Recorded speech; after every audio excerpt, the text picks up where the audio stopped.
It was one of those evenings when the city lights flickered like stars scattered too low across the horizon, a place where dreams either bloomed or shattered without warning.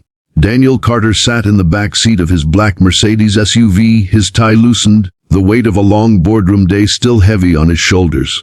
At just 36, Daniel was one of the youngest CEOs in the state, respected for his sharp mind, admired for his determination, and whispered about for his cold, no-nonsense demeanor. But behind the glossy cover of Forbes magazines and corporate success was the reality no one but a select few knew. Daniel was a single father raising a 7-year-old daughter, Amelia, after losing his wife 3 years ago to a sudden illness. His empire had grown in the shadow of grief, but at home his world revolved around bedtime stories, rushed school drop-offs, and the quiet ache of trying to be both father and mother. On that evening, as the car rolled to a stop at a red light near a downtown park, Daniel's attention drifted out the tinted window. That's when he saw her, a woman sitting on a worn-out bench, her shoulders hunched forward against the cold breeze, her once white nurse's uniform stained with the marks of days too long and nights too cruel. Beside her lay a single duffel bag and a cardboard sign that read, "Homeless but willing to work. Nurse, please help." Something about the sight pierced through Daniel's usual armor. He was used to driving past the city's invisible souls without a second thought. He had conditioned himself to focus on business, family, and nothing else.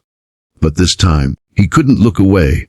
Her eyes lifted just then, tired yet resilient, and for a brief second they locked with his. Her name was Claire Matthews.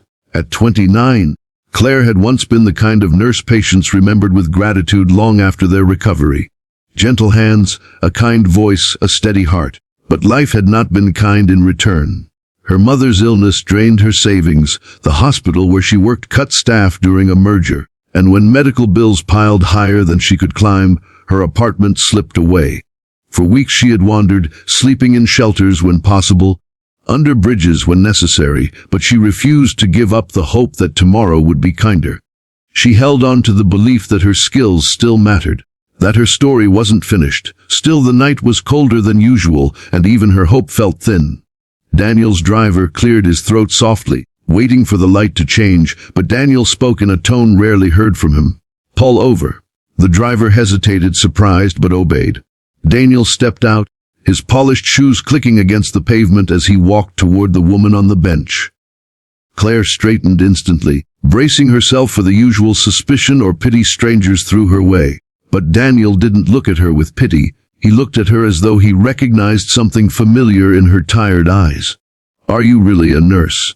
he asked, his voice calm but direct. Claire nodded, clutching the strap of her bag. "Yes, licensed. 5 years at St. Mary's before." She trailed off, unwilling to pour her tragedy onto a stranger. Daniel studied her for a moment longer, then extended his hand, something no passerby had done in weeks. "Come home with me," he said simply.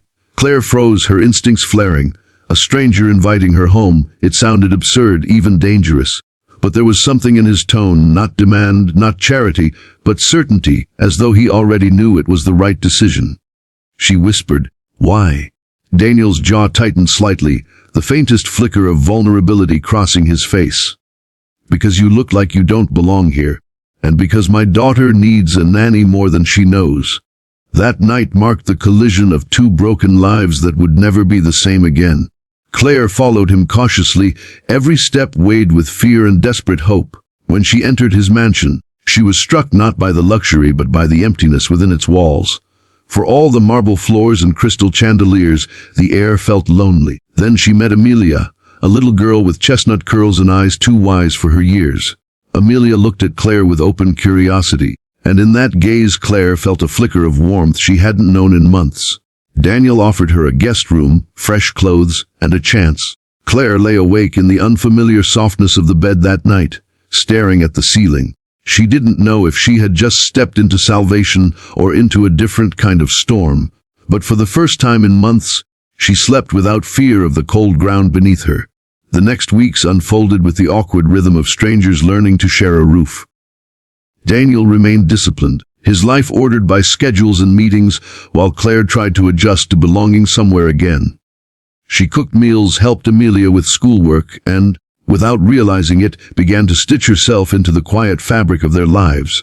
Daniel watched silently, noticing how Amelia laughed more easily around Claire, how the house didn't feel as empty. He told himself he had only offered her a place because it was practical, a safe solution for his daughter's needs. But in truth, he felt something shift in his chest whenever Claire smiled despite her scars. But not everyone understood. At work, whispers spread when colleagues noticed the new woman who sometimes dropped by with Amelia. At home, Claire wrestled with shame, wondering if she truly deserved this chance or if she was merely a guest waiting to be cast out. Still, every morning when Amelia ran into her arms with unguarded trust, Claire chose to stay. And deep inside, Daniel knew that his decision at that red light wasn't random. It was fate knocking on a door he had long kept locked. Their lives were now intertwined, two broken souls daring to heal under the same roof. To my dear viewers, this is just the beginning of Daniel and Claire's journey. Their story is one of second chances, of finding love and family where you least expect it, and of learning that sometimes the greatest risks lead to the most beautiful rewards. If this first chapter touched your heart, imagine what comes next when past secrets, unspoken emotions, and the courage to start over collide. Make sure you subscribe to the channel because you won't want to miss chapter 2, where everything changes forever.